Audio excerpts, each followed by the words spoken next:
Gary, first of all, thanks for sitting down with us today for this interview.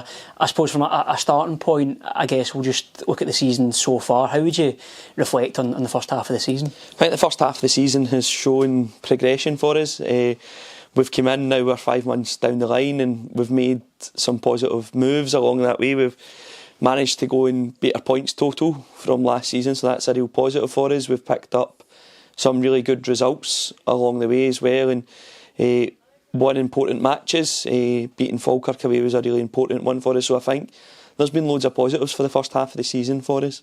And in terms of the winter break coming along as well, has that helped you at all?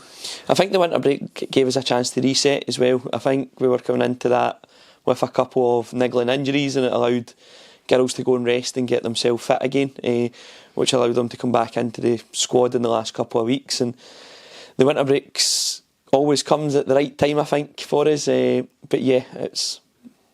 Yeah, and you mentioned there it's maybe giving you a chance to get through some injuries as well. How's the squad looking in terms of that side of things? Have you players coming in and maybe players going out?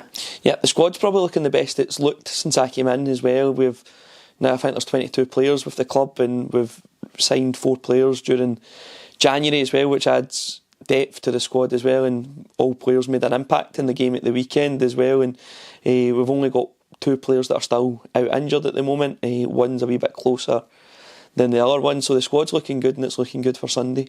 Yeah, and you mentioned there as well the most recent game against Inverness. How would you reflect on that one?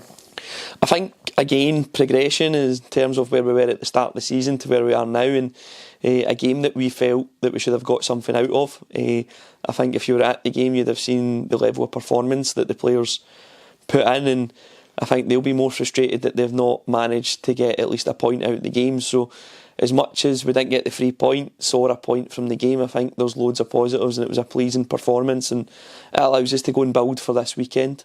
Yeah, a scoreline that probably didn't reflect the performance, but looking at the performance individually, it's one that you'll want to try and carry on to the next game. Yeah, I think there was lots of individual performances, but the more pleasing one was the team's performance. I think on Sunday the combinations of play and how they worked out of possession was really pleasing for us, and this week at training there's been a real buzz for players to go and make sure that we carry that on into this weekend and go and have a good result against Westdyke. Yeah, and just looking ahead to this weekend's game, what challenge are you expecting from Westdyke? Westdyke were really tough when we played them up there. I think they'll be organised, they'll offer threats and behind us as well, so we've prepped in the way that we'd always prep for teams. The girls have done their analysis, and I think it's one that we're really excited to go and address at the weekend. And just finally as well, how good did it be to see a good crowd coming out and backing the Arrows? I think it always will be. Massive credit to the people that come week in, week out and support the team, and the numbers have went up over the course of the season at Parklea as well, but we'd always like more people there. We'd like more people there backing us and allowing us to put a show on for them.